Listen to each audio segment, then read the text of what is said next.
Phi Alpha Pi, 21st Century Austen, Volume 2. Written by Sara Marks, narrated by Libby Marshall.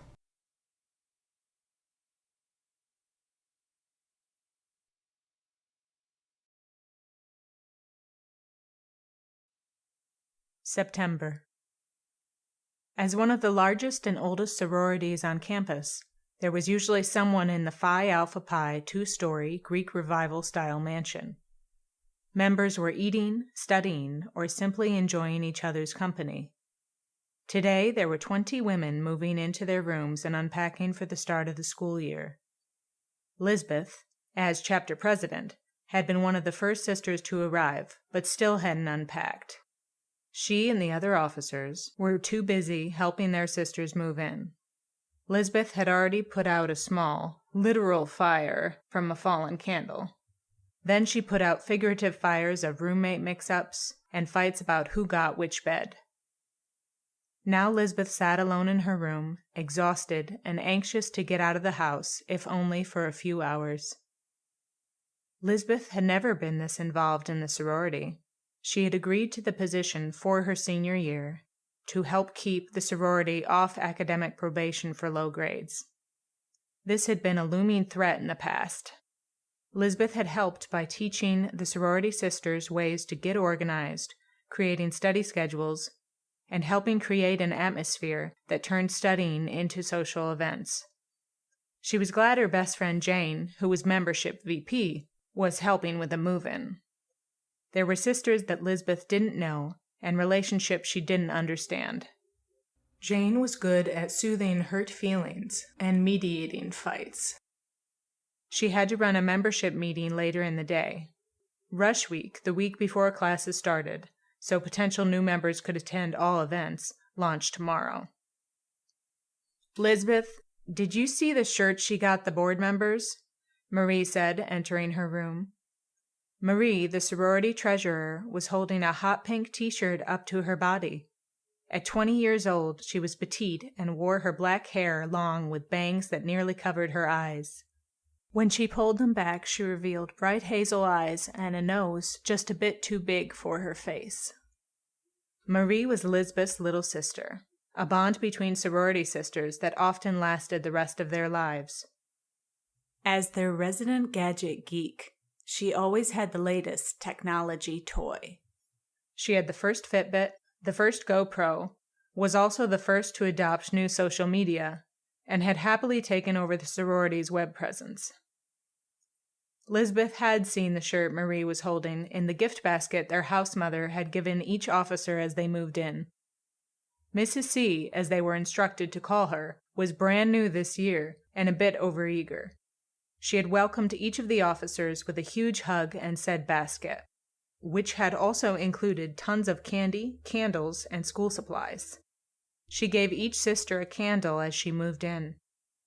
It was one of these very candles that Lizbeth had put out when it fell and burned the carpet. Their previous house mother had never been this excited to see them. "Yes, I saw it," Lizbeth said with a sigh. "Lizbeth, it says, 'It is a truth universally acknowledged that a single man in possession of a good fortune must be in want of a wife.'" "Well, she is up on her Austen," Lizbeth said with a shrug. Lizbeth sat down on her bed and let herself fall back on the bare mattress. Marie put her hands on her hips and sighed before responding. "You know that's not the point. Some of us aren't here to find rich husbands." "I believe it was the goal for many sisters in her day. She is new and excited. She will learn some of us aren't like this anymore." "She asked me to wear it tonight." "No, you'll wear an official sorority shirt. It's tradition." Marie huffed irritably.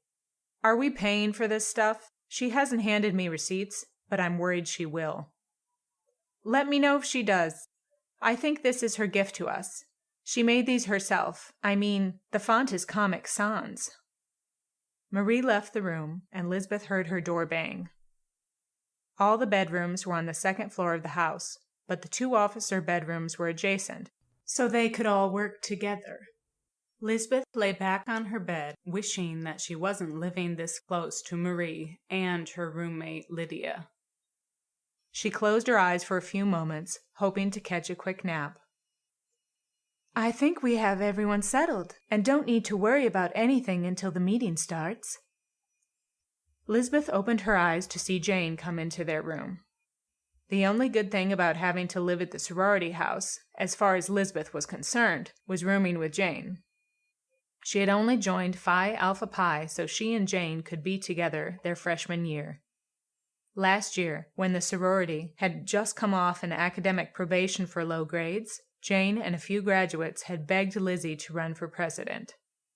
The year had been difficult for some of the sisters, but Lizbeth had emerged as a leader. There was only one other candidate for president, Lydia. Lydia was the de facto leader of the unacademic sisters and the worst of the lot. In the end, Lydia had taken on the programming VP role, something she was very good at. Lydia had already planned so many mixers that Lizbeth had forced her to cancel some.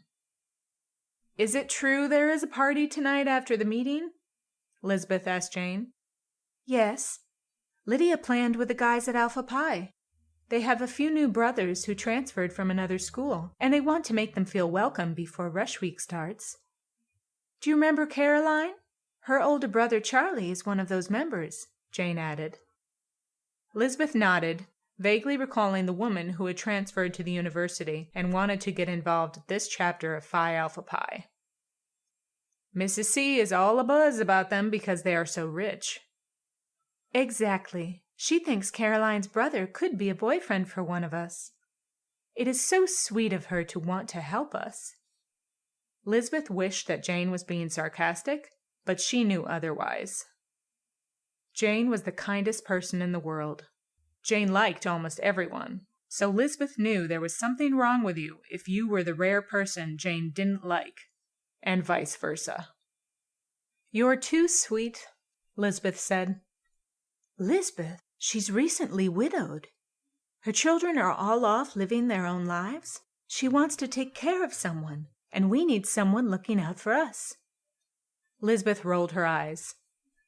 I understand, and I feel horrible for her. I mean, you saw the shirts. God forbid we learn to take care of ourselves rather than hunt for rich men to marry. Some members actually want to meet their future husband. Let her get used to us and learn what we need. I'm sure she'll calm down. If not, well, you'll certainly be a good balance for her. That is one of the strengths we value in you. Lizbeth tossed a stuffed bear at her best friend before getting up and organizing her half of the room. Lizbeth watched as Lydia twirled in front of the mirror in the officers' shared bathroom. With bright red hair and green eyes, Lydia was hard to ignore and loved dressing up to get attention. She insisted redheads had the most fun and made sure to prove it to everyone around her. Lizzie, you should totally wear a cute little dress, Lydia said once she stopped spinning long enough to put on her makeup. I need my cute little dresses for rush events. It will just have to be jeans and a t-shirt, Lizbeth said, pulling her brown hair back in a ponytail. At least wear a cute shirt. I can loan you something. I mean, who knows who will be there? Lizbeth didn't consider the offer.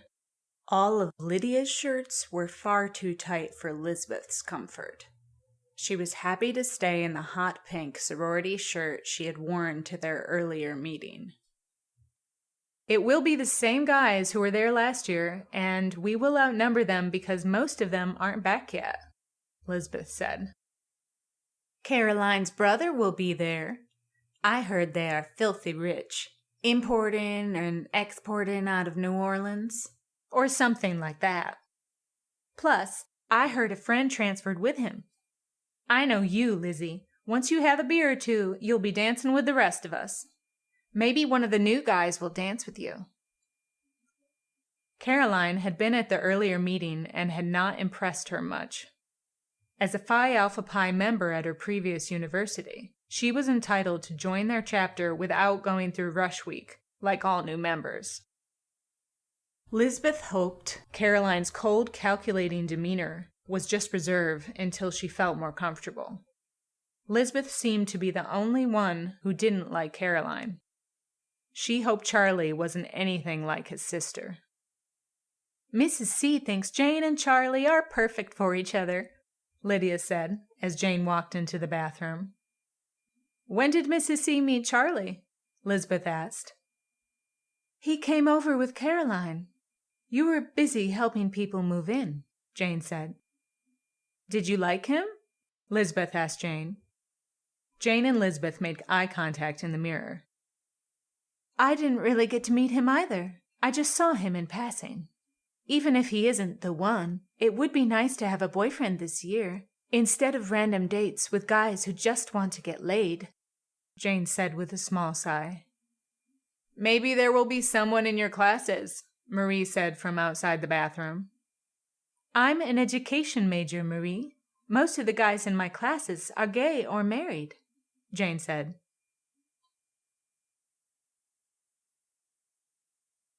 Some of the residential sisters walked to the Alpha Pi house together.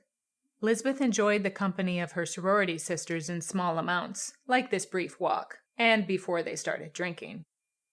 Lydia was completely unpredictable when she started drinking, oscillating between mean girl and sweet angel. Then there was Marie, who had offered to be sober sister before they left the house. Others were with them, but having their own conversations as they walked. "My parents were in China most of the summer, so I had the house to myself. I had a ton of pool parties," Lydia said as they walked. "I spent the summer in LA with a cousin who was making YouTube videos out there." "I got to hang out at the Nerdist offices a couple times," Marie said. They could hear the music playing at the house as they got closer. The Alpha Pi house was one of 3 fraternity houses on this street. The other 2 had lights on but were quiet. The fraternities didn't take rush week as seriously as the sororities did. The members would show up on campus tomorrow, open the doors, and potential members would just come around.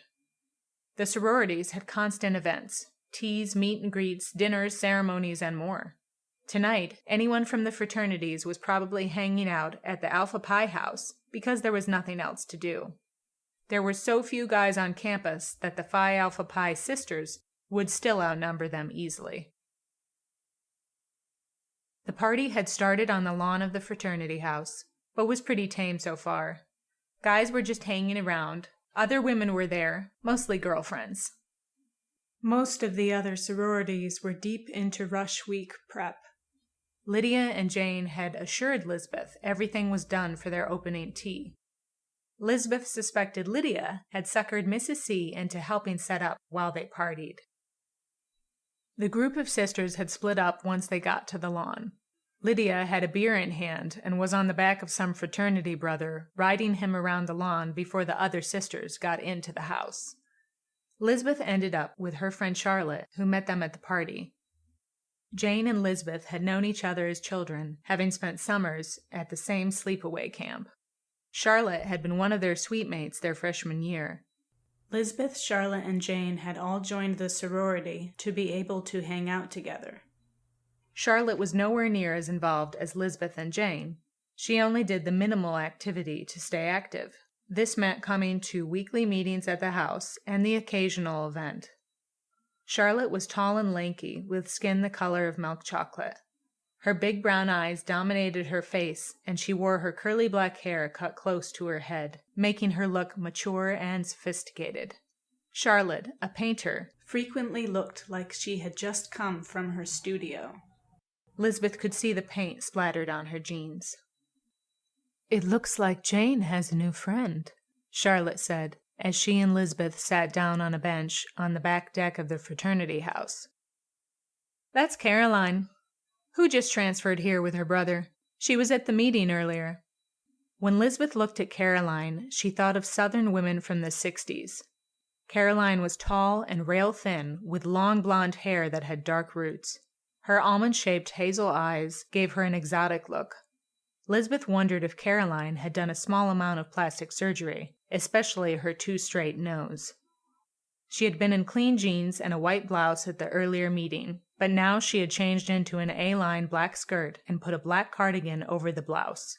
She also wore 2-inch black wedges that made her tower over most of the other women in the room. "I must have missed her," Charlotte said. "Is her brother the cute blonde guy talking to them?" Lizbeth looked back at the two men standing with Caroline and Jane.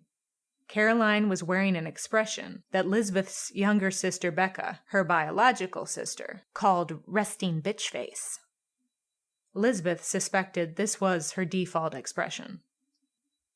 One of the two guys looked like Caroline and could only be her brother, Charlie. After all the fuss Mrs. C had been making, Lizbeth expected Charlie to be some golden Adonis. He was cute, but not Lizbeth's type. He had a huge dopey grin on his face and was staring at Jane like a puppy dog. His hair was straight, blonde, and worn longer in the front than back. He had a tall, athletic, stocky build and was wearing distressed jean shorts, a gray t-shirt, and flip-flops. The other man was the same height as Charlie, but had a slender build. He stood very straight and very still. His expression was a mix of annoyance and boredom. Lizbeth thought he would have been cute if it wasn't for the sour expression. He had dark brown hair that curled just a little at the edges as if it was ready for a quick trim. He was wearing dark jeans and a black button-down shirt. He had rolled up the sleeves of the shirt because of the heat. Lizbeth noticed he was wearing maroon chucks on his feet. "I assume that's Caroline's brother since they look so much alike." "I don't know who the other guy is, though," Lizbeth said. "His name is Wil, and he is super-duper rich," Lydia said, coming out of nowhere and dropping down on the bench between Lizbeth and Charlotte. "Is he the other transfer?" Charlotte asked. "Yep, he is some orphan from New York. His family was like huge in real estate, like Trump huge. They have oodles of money. He might be richer than Caroline and Charlie. He's a pill, though. He won't talk to anyone except Charlie and Caroline. You have to meet them, Lizzie," Lydia said, and pulled Lizbeth to her feet. "Hi," Jane said with a smile as they approached the group. "This is Charlie and Wil. They're the new Alpha Pi brothers who just transferred here. Charlie is Caroline's brother. Lizbeth is our sorority president and my best friend. Charlotte is our former roommate and a sorority sister." "It's really nice to meet you," Charlie said to the pair. Charlie had an easy smile and was clearly used to enjoying himself. Wil, on the other hand, looked incapable of smiling. His lips were thin, and Lizbeth wondered what he would look like if he just smiled a little. Now that she was close enough, she could see that his eyes were green with dark rings around the iris. She found herself drawn to his eyes, glancing back at him to look into them again. "It's great to meet you too," Lizbeth said to Charlie. "Welcome to campus. Are you living at the house?" "No," Charlie said. "The three of us are sharing a townhouse just off campus. Our parents didn't want us to worry about dorms and felt more comfortable with Wil as our roommate." "Did you all grow up together? I thought someone said you were from New Orleans. Jane is from New Orleans too," Lydia asked. "We're from New Orleans. Wil and I have been friends for years. Our mothers went to college together. We all wanted to keep the tradition going, even as far as transferring schools together. Wil's family is from New York, though," Charlie said. "Lizzie has family in New York," Lydia said. "In the city?" Caroline asked. "Yes. My father's parents live there. We visit them a few times a year." "Where does your family live?" Charlie asked. "Boston. My mother's family has lived in Boston since the Pilgrims. They still live out in central Massachusetts on the family farm." "Boston is a long way from Georgia," Caroline said. "It was in the middle between Jane and me. We wanted to go to college together, so we picked middle ground. It's a long way from New Orleans, too," Lizbeth said. It is twice as far from Boston to Atlanta than it is from New Orleans, Wil said. Yes, I'm aware, Lizbeth said. Then it's not equal distance, nor is it middle ground. Lizbeth looked at Wil with narrowed eyes. It was affordable for both of us compared to other options, Lizbeth said. Wil didn't respond, and the conversation turned to great bars and restaurants around the campus. Lydia took over and dominated the conversation. Charlie periodically asked Jane questions that Lydia answered. Wil just stared at Lizbeth for the rest of the conversation. I'm going to find another beer, Lizbeth said, the empty bottle her excuse to walk away. Charlotte followed her with a wave to the others. By the end of the night, the pair was tipsy and giggling on the floor of the fraternity game room under the pool table. They were both tired of talking to the same drunk guys for the past 3 years, and had been reduced to mocking those guys in whispers, even though they were alone in the room. His lisp gets worse when he drinks. Why does he torture himself? Charlotte said about one of the sophomore brothers who often hit on Lizbeth. Shh, Lizbeth said when she heard the game room door open and 2 people walk in. I like this group better than the brothers at Tulane, one voice said. Yes, well, it is nice to have an actual house to hang out at. This group certainly has a better standing on campus, and will yield better connections for the future, the other replied. The 2 pairs of legs stopped right next to the pool table. Lizbeth recognized the maroon chucks. The 2 men could only be Charlie and Wil. Lizbeth heard billiard balls being knocked around above them. The Phi Alpha Pi sisters seem friendly. Jane's very pretty, Charlie said. She was very accommodating and sweet. She smiles a lot, but so do you. Lizbeth is also very pretty. Yes, but not my type. You know me and sorority girls. I don't enjoy women who drink themselves stupid when they aren't aggressively trying to attract wealthy men so they can elevate themselves socially and financially. The Phi Alpha Pi chapter here doesn't have the best reputation. Caroline considered not joining the chapter. Lizbeth could feel her face flush. Charlotte grabbed her arm and covered her mouth to keep Lizbeth from revealing their location. They waited until Charlie and Wil ended their conversation and left the room. I'm too aggressive? I'm drinking myself stupid? I'm trying to elevate myself financially and socially? Lizbeth said when they were alone again. Calm down. Don't let the opinion of one unpleasant man upset you. He clearly knows nothing about you. He judged me based on one 20-minute conversation and the entire sorority on rumors. Come on, let's get out of here. It's not like you have to deal with him. How often do we party with the fraternity? All the time, Charlotte. We have parties with them all the time, Lizbeth said, her voice rising. Charlotte dragged Lizbeth from the room and forced her to walk through the house to make sure all the sisters were safe. They found Marie taking her sober sister duties very seriously and decided to head back to the house on their own. They were about halfway down the block when Lydia ran up behind them. Charlie and Caroline are totally going to host a Halloween party at their townhouse, Lydia yelled as she caught up with Lizbeth and Charlotte.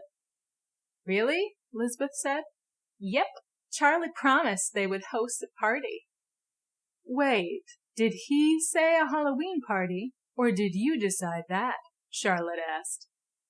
He said they would have a party. I suggested Halloween, and nobody said no.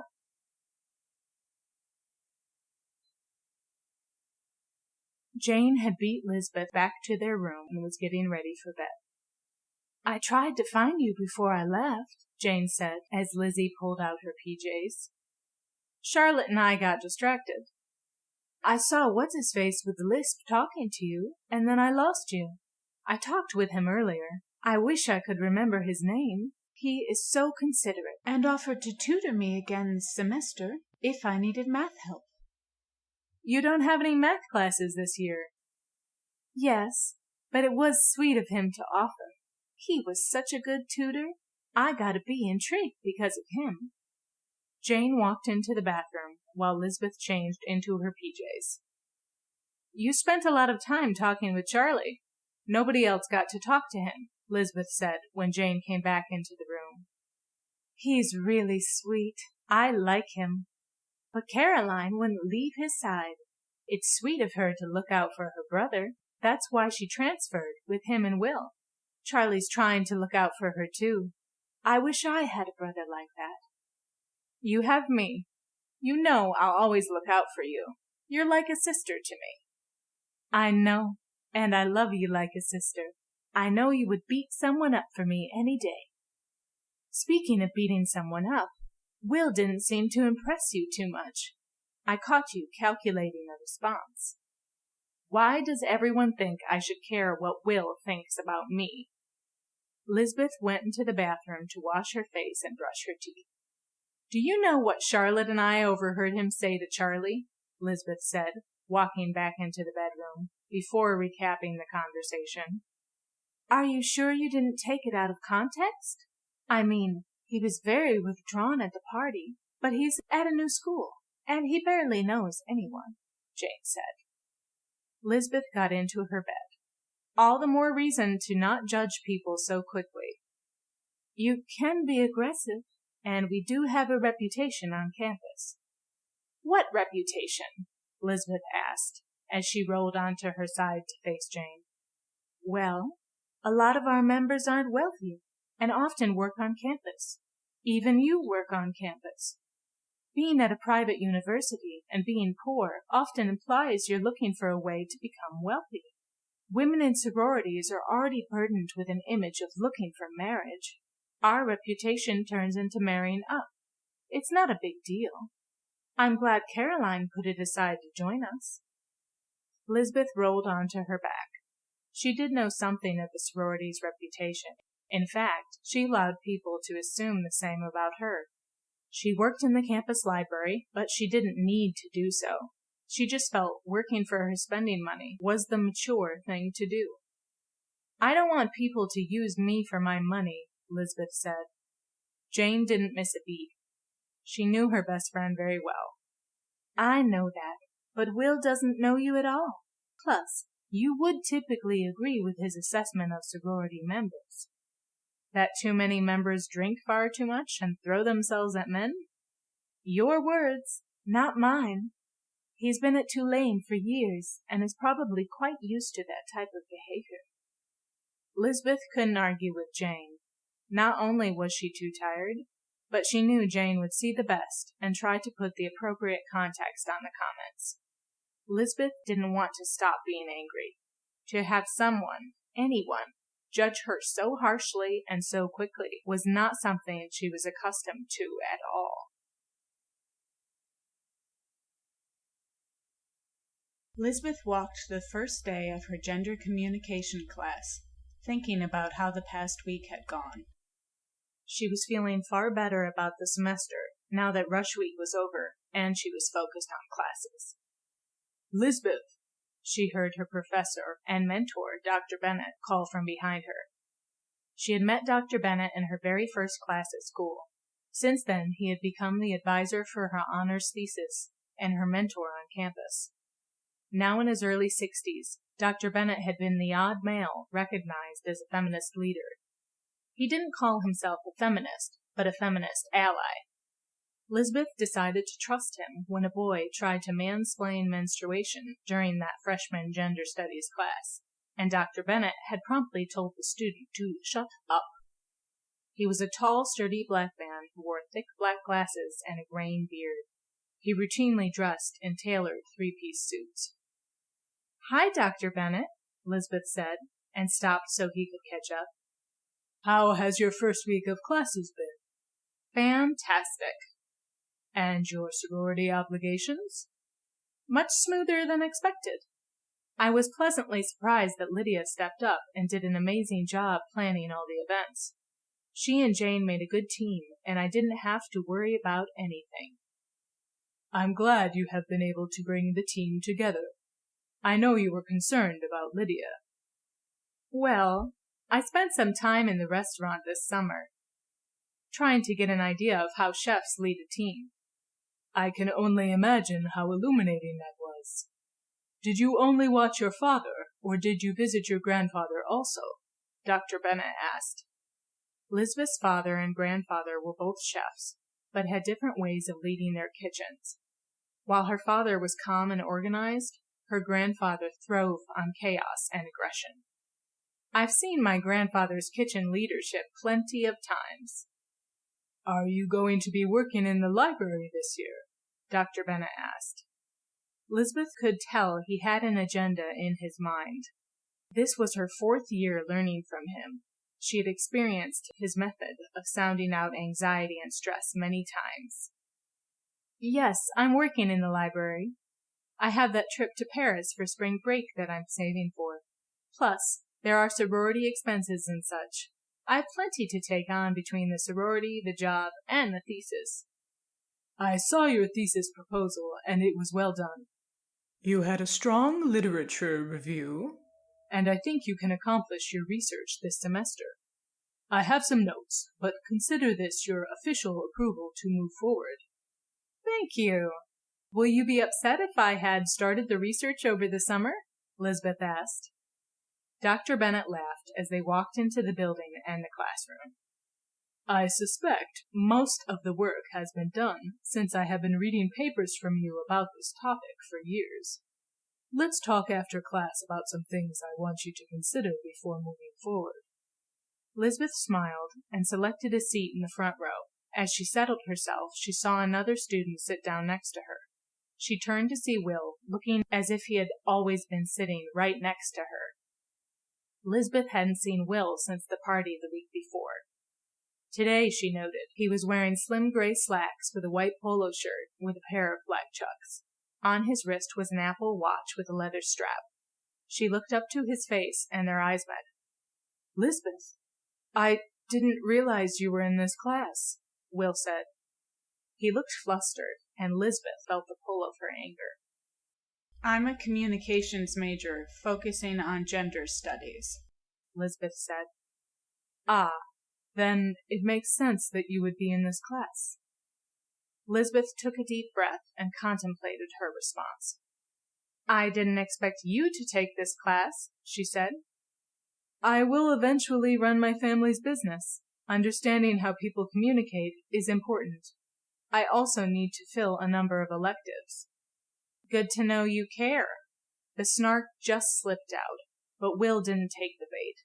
Lizbeth managed not to say another word to Wil through class. It was easy since most of the hour was spent going over the syllabus, assignments, and dealing with the basics. One boy in the back of the class kept asking for clarification on the simplest elements of the syllabus, and asking the stupidest questions Lizbeth had ever heard. Yes, in the back, Dr. Bennet said, at this man's 10th question in as many minutes. Yes, Professor, do you have any objections to us getting the textbooks from the library? Textbooks can be quite expensive, and I'd like to minimize the cost. This is an elective for me, and I feel less of a financial priority than the classes in my major. I believe the— Yes, Dr. Bennet interrupted. If the library is able to get a copy of the book for you, then you are free to take advantage of that service. This wasn't the last question. Lizbeth resisted the urge to look back and encourage her classmate. For fuck's sake, Wil said under his breath, when yet another question came a minute later. The simple review of the syllabus ended up taking the entire session. Once Professor Bennet dismissed them, Wil quickly grabbed his stuff and made his way to the door. Lizbeth waited so she could continue talking with Dr. Bennet. Are you in a rush? Dr. Bennet asked as they walked out. I have an hour before I need to be at the library for my shift, and I need to get lunch. Good. I'm walking that way too. Let's grab something to eat. I have some things we need to talk about. The pair made their way through the crowded campus. Navigating the campus between classes didn't allow for much conversation, as they dodged and moved around other people walking in different directions. There were freshmen wandering around, lost, and anxious about getting to their classes on time. They didn't try to talk until they were both sitting with their lunches. "What did you think of class today?" Dr. Bennet asked Lizbeth. Well, the syllabus sounds exciting. I like that this is more than interpersonal communication between men and women.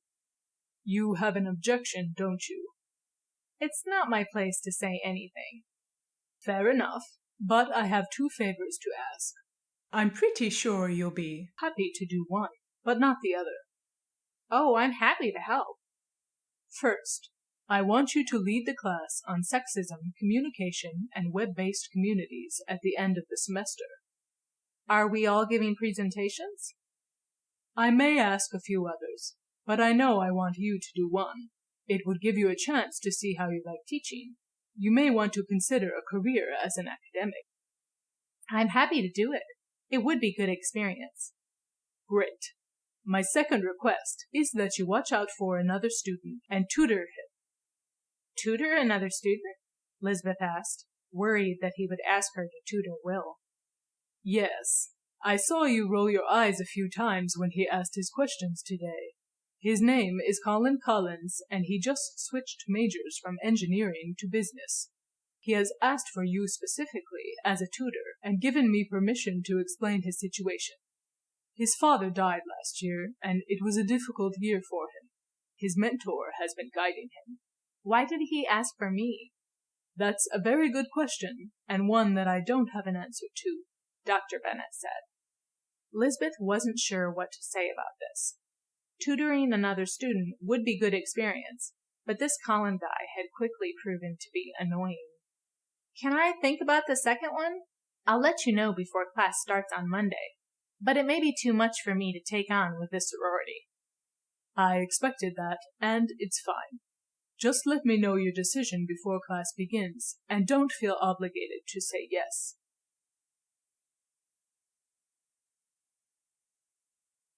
Lizbeth thought about the tutoring opportunity for the rest of the day.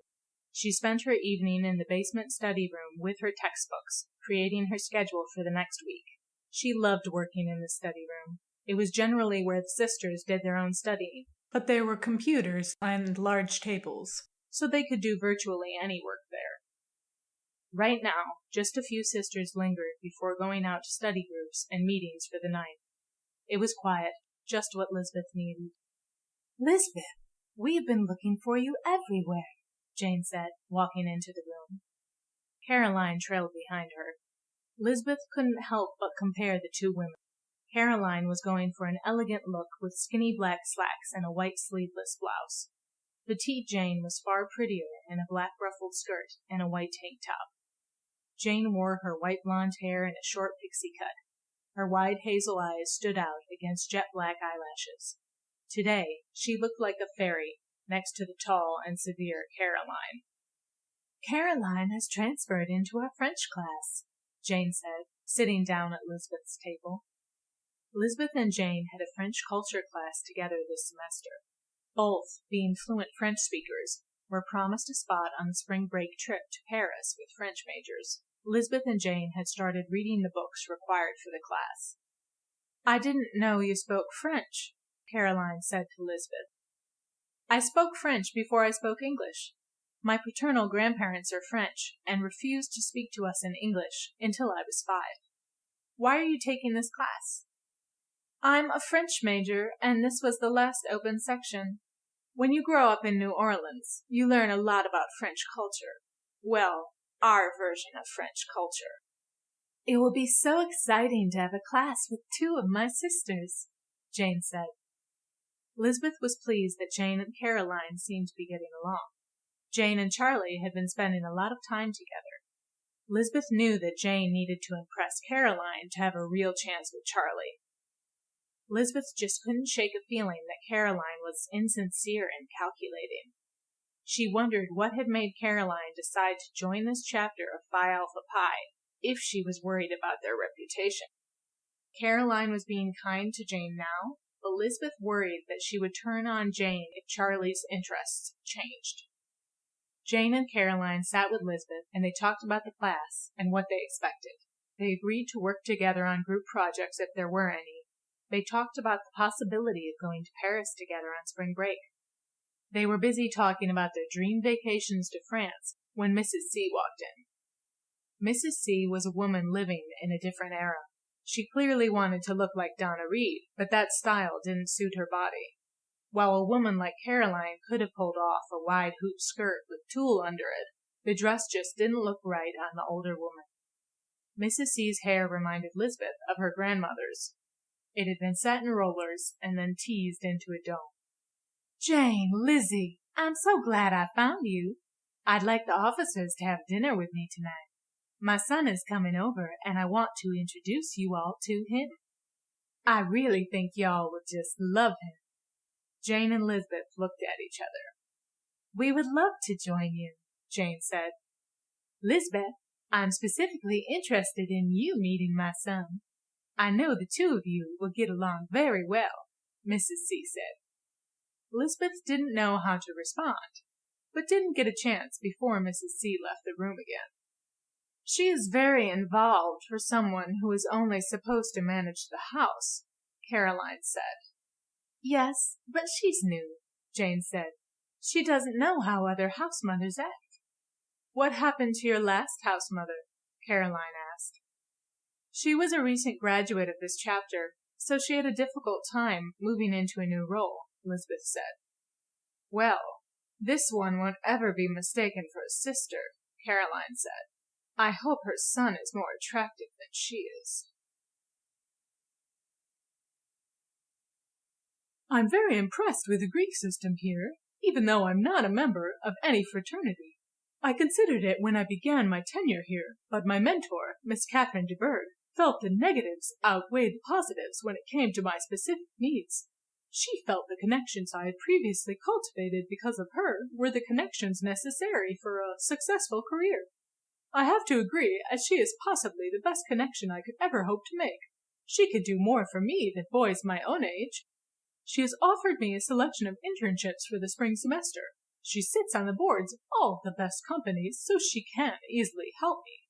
I'm working with my advisors to make sure I can meet all my educational objectives for the spring and graduate in May, while still spending the semester working for a company in another city or state, Colin Collins announced at dinner. Lizbeth knew as soon as she heard Colin's voice that accepting the dinner invitation had been a mistake. Colin was the person Dr. Bennett wanted her to mentor, and she was going to turn down the request. Colin Collins had a high-pitched voice and dark brown curly hair. He was short and chubby with black plastic glasses that dominated his face, and he was wearing a fedora. No topic was taboo, and Colin had a lot to say about everything. He spent dinner pontificating to the table. I'm greatly enjoying our gender communication class with Dr. Bennett, Lizbeth. I really think we have so much we can teach each other about how women need to communicate to succeed in business. I have seen my mentor, Miss Catherine de Bourgh, communicate just like the men around her. She is just as aggressive and interrupts them. I really feel women need to embrace aggressive communication to succeed in business. They need to stop blaming men for their lack of success and, lean in. Lizbeth and Marie exchanged looks throughout the meal, as Mrs. C beamed with pride. Marie clearly wanted to interrupt and argue, but didn't get a chance. It was Lydia who finally broke through the monologue when Colin Collins took a breath. "We need to talk to Charlie and Caroline about their Halloween party," Lydia said. Lizbeth could feel the tension break. "Oh," Mrs. C said, "they are going to have a party? That sounds like a great opportunity for you all to meet some well-connected young men." "Yep, Charlie said they would have a Halloween party. I just have to get him alone to talk to him. Jane, you need to get me some FaceTime with Charlie." "What?" Jane said. Oh, of course. I'll talk to him when we have coffee later this week." "Lizzie, how has your hunt for a man been going? I'm sure you have some good prospects," Mrs. C asked. "I am not hunting for a man," Lizbeth said. "I'm sorry, dear. How do you expect to make it in this world without a man to help you?" Well, I expect to do it on my own. Wasn't that one of the objectives of the feminist movement? I suppose so, but I never considered myself feminist. That's too bad. My mother taught me that I should never rely on a man to make my dreams a reality. That is interesting advice, but I guess someone in your position doesn't believe she needs any help, Mrs. C said. Lizbeth was not sure what that meant, but didn't take the bait.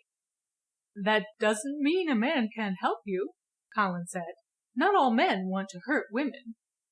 I'm not opposed to accepting help, but I'm not going to select a boyfriend or husband merely on what he can do for me, Lizbeth replied. It is important to have a good partner in life. Miss Catherine de Bourgh has been very clear about that. She and her late husband did a lot of work together. She suggested I find the right partner in life.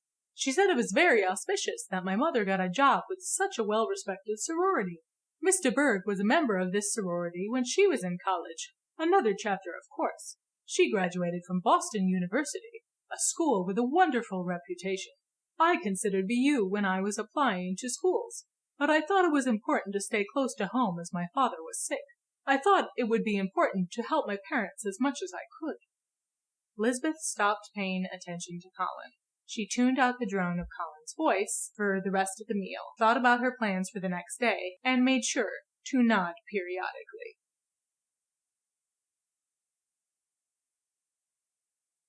Dr. Bennet seemed relieved when Lizbeth turned down the request to tutor Colin. I didn't want to ask you, he revealed. I think I understand why he asked for me, Lizbeth said, and gave him a brief explanation of Colin's connection to the sorority, and his mother's desire to have him marry one of the sorority sisters. I'm worried about this, Lizbeth. I know you took on the chapter presidency to help your sisters stay on track academically. I think it's a great way to build and test your leadership skills. But your house mother seems to be overstepping her boundaries if she's pushing her son into a romantic relationship with you. I worry that this may be too much of a distraction from your academic priorities. It's not like she is ignoring major problems and attending parties. I don't want to start complaining about her this early in the year. I have concerns, but they're nothing more than that right now. And the other officers know academics are my priority. It was why they asked me to take on the job. If you don't set boundaries, she'll push until you do it. You need to do what you think is right for the sorority. But I think you should consider standing up to her sooner rather than later. She may mean well, but this is 2016, not 1916. Lizbeth knew he was right, but he didn't have to deal directly with Mrs. C. Lizbeth didn't want to have another year of problems like they had with their last house mother, but she felt like she would only come off as a bully if she did something now. I'll keep it in mind, Lizbeth said. I'll make your excuses to Colin. I hope you don't mind if I cite some observed obligations. No, Lizbeth said with a laugh. I'm sure you'll do better than I on that.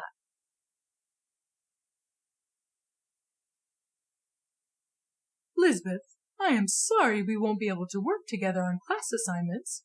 Dr. Bennet was clear that you have too many prior obligations this semester. I completely understand, as my mother has been very impressed with how devoted you are to the sorority and to your job at the library, Colin said to Lizbeth, plunking himself down next to her at the next class. Lizbeth looked around, hoping to find someone else to speak to.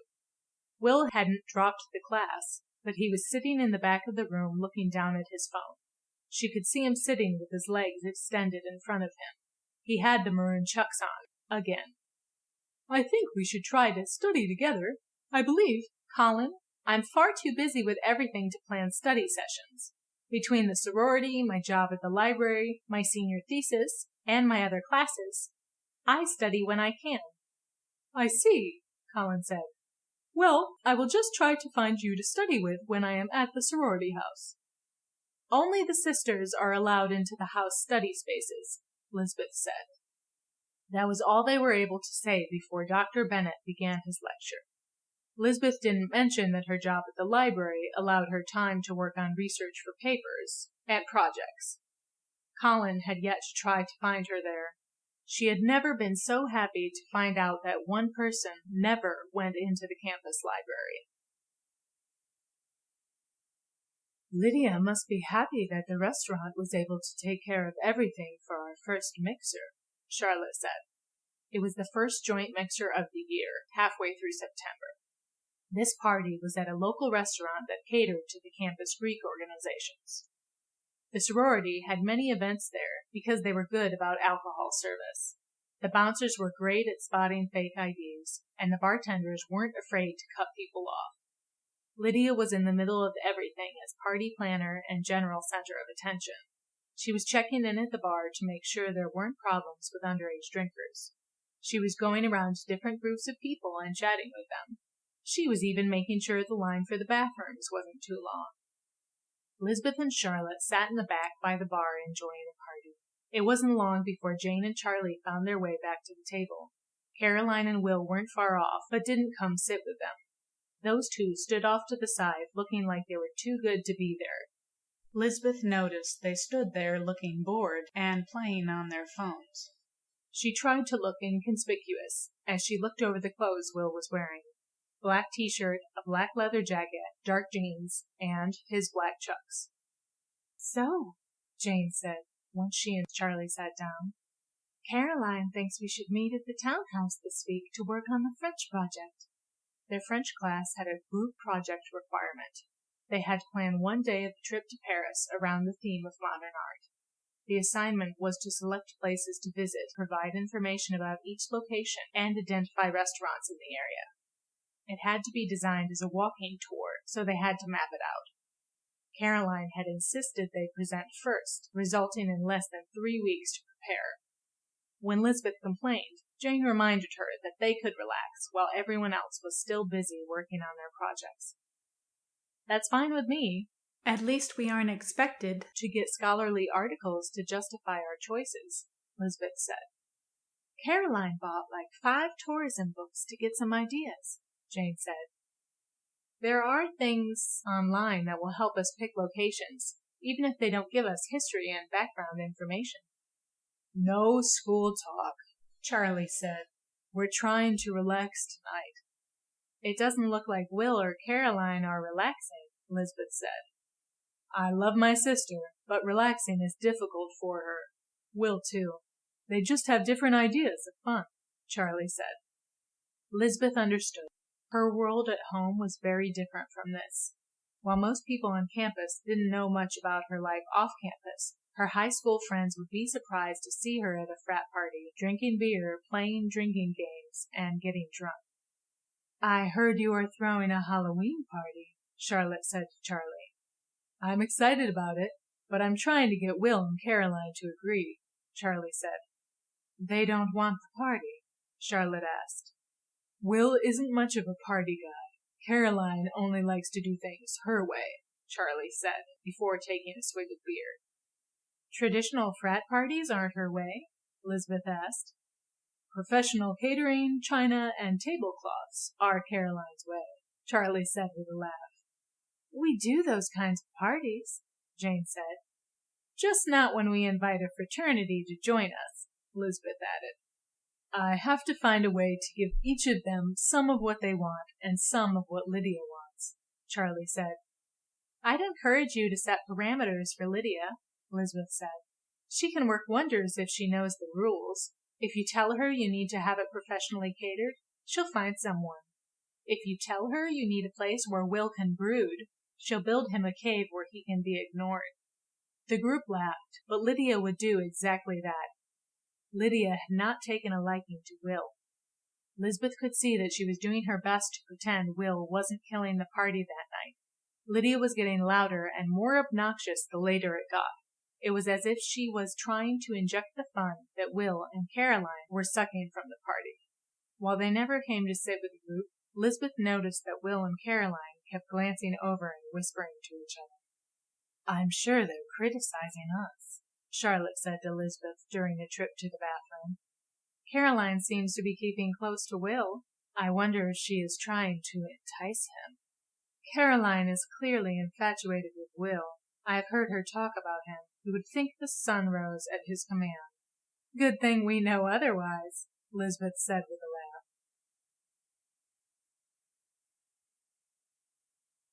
Lizbeth had to skip the first group meeting with Jane and Caroline because she had to work. Jane went over on her own and ended up spending the night. My car got a flat tire, Jane's text message read. Lizbeth drove Jane to the townhouse after class the next afternoon. Caroline had given her a ride into campus because the flat tire needed to be repaired. Charlie was sitting in the driveway putting the tire back on when they pulled up. He was in jeans and had taken off his shirt. It was still warm out, and Lizbeth could see the sweat on his body. It was clear Charlie spent time at the gym. He wasn't overly muscular, but he was well defined, and you could see the muscles in his biceps as he tightened the lug nuts on the wheel. Lizbeth glanced at Jane and was amused to see her best friend almost drooling over her boyfriend. Lizbeth wasn't sure about the status of this relationship. Charlie smiled and waved at the pair. I was able to take care of it myself, instead of calling AAA. A nail went right through, so it was an easy catch, Charlie said. Thank you. I don't know how I can repay you, Jane said with a smile. Stay for dinner. That's how you can repay me, Charlie said, and gave Jane a kiss. We have a project to work on. Perfect. I'll make dinner while you ladies work. Maybe I'll make something French. Do you think they sell escargot in Georgia? Jane laughed and walked into the house with Charlie. Lizbeth trailed behind, not wanting to interrupt. Jane deserved to be happy, and Lizbeth didn't want to interfere. Caroline and Wil were inside the house in the main room. Lizbeth had known other people who had lived in these townhouses. They had 3 bedrooms, one on the first floor and the other 2 upstairs. The open main room on the first floor was broken up into 3 spaces. The large kitchen was in the back with brown-stained wood cabinets and beige granite counters. There was a full wine rack, and Lizbeth could see a wine fridge next to the stainless steel freezer. The entire kitchen had a high-end, newly built, and generic feel to it. The island in the middle of the kitchen had white marble counters covered with books and papers. On the other side of the island, in the middle of the space, was a dark-stained dining room table and brown upholstered chairs. The table was clear except for a runner and a vase of deep red roses in the middle. The living room in the front had a couch, love seat, and comfortable armchairs around a simple IKEA coffee table. On one wall was a fireplace with a large flat-screen TV above it. The TV was on MSNBC, but muted. There were no personal items in the room. Lizbeth couldn't see any knickknacks or pictures of family or friends. The art on the walls had a hotel art feel to it. Caroline was in the kitchen, opening a bottle of red wine and pouring it into 2 glasses. She was wearing a short white tennis skirt with a lime green sweater vest over a white blouse. Lizbeth didn't think the color flattered Caroline and wondered why she was wearing it. Wil was sitting in the den with his laptop open on his lap. There was a stack of papers next to him, and, to Lizbeth's eye, they looked like a collection of articles for a research paper. He was wearing dark blue jeans and a dark gray V-neck t-shirt. His bare feet were on the coffee table. This was the most casual Lizbeth had seen him, and he looked good. Caroline walked over to Wil and handed him one of the wine glasses. He didn't look up from his computer, but took the glass from her. Hi, Lizbeth, Caroline said when she noticed Lizbeth had walked through the front door. That got Wil's attention, and he looked up at Lizbeth. He quickly looked back at his laptop and began typing again. He sat up straight and put his feet on the floor. Hi, thanks for having us over to work on the project, Lizbeth said to Caroline. Oh, it's my pleasure. Would you like some wine? Do you have any whites? I have a Moscato chilled, if you like that. That's perfect. Caroline pulled the cold bottle of wine from the fridge, opened it, and poured 2 glasses. The other was for Jane, who loved Moscato wine. Jane, sitting at the kitchen island, took her glass. Charlie came downstairs in a clean pair of jeans and a white t-shirt. He pulled out a bottle of beer for himself. Lizbeth recognized the label as a popular local microbrewery. What are we going to do for dinner? Charlie asked, after taking a swig of beer. We have work to do before we make decisions about dinner. But talk to Wil about what we should order. You 2 are in charge, Caroline said. Lizbeth watched as Charlie walked into the den, sat down in an armchair, and changed the channel on the TV to local news. He didn't take it off mute, but picked up a book that was on the coffee table and opened it. I found some books in the library that we should go through. I think if we each pick one, we can easily figure out what to cover on our tour, Jane said after a few sips of her wine. I want to make sure we include Centre Pompidou, Caroline said, and grabbed the book about it. I'll take Picasso. I believe there is a museum for him close to Pompidou, Lizbeth said, taking a book Jane had found about Picasso in Paris. I'm going to research art galleries in Marais. There is a Picasso museum there, Jane said, and opened her laptop. The three spent a few hours going through books and websites on their own, only stopping for the Chinese food Charlie ordered. By 10 p.m., they were exhausted and stopped for the night. The next few nights played out the same way. Lizbeth and Jane would come over, the three women would collaborate on their project, and then all five would have dinner together. Lizbeth and Jane would bring money for their share of dinner, but Charlie would never let them pay. Instead of getting frustrated, Jane and Lizbeth brought them drinks and homemade cookies as a thank you on the last night they spent there. Their research complete, that night the women started building their tour and discussing how to arrange it. Jane had identified some yummy cafes and restaurants in the area. I need to move, Lizbeth said after sitting for hours. Yoga, Caroline said. Will, you've been sitting for hours. Do you want to join us? Will was sitting on the sofa, facing the kitchen again. His casual wardrobe from the first night was gone, and replaced by a more formal pair of navy slacks and a light blue shirt. Will had spent the last 3 evenings in the room, sitting in the same spot on the sofa. This was not the first time Caroline had tried to involve him in some way. She kept asking him about Marais, insisting that he had been there so many times. He probably knew these places well. He answered, but curtly. I will not join you, Caroline. You know I do not do yoga. Either you want me to make an ass of myself, or you simply want to show off your form. If it is the latter, this is the far better view. Caroline laughed at his comment. But Lizbeth was shocked that he would acknowledge he was watching. She often found Will looking at her with a glower on his face. She wished, if he was uncomfortable with her being there, that he would go to his room, but he insisted on working from the den. He was there when she and Jane arrived, and never moved. Don't laugh at Will, Caroline. You may hurt his pride and vanity, Lizbeth said, as Caroline moved into warrior's pose and stretched. Vanity and pride? Will said. I cannot claim I'm vain. I think vanity is a weakness. Pride, on the other hand, that is fine, as long as you have the mind to keep it in check. Lizbeth, it sounds like you've made a deep analysis of Will over these past few days, Caroline said. Hardly. I understood him very soon after we met. Clearly, he has no faults. He is as close to perfection as you can get, Lizbeth replied. Will looked up and met her gaze. I am sure I have plenty of faults, Lizbeth. I would like to think I'm very honest about them. I admit I have a bit of a temper. I know I'm very unyielding in my opinion of others. I do not easily forget or forgive slights and insults directed at me. I think it would be easy to say that my good opinion, once lost, is lost forever. That seems like it would push everyone away, and that you would dislike most people.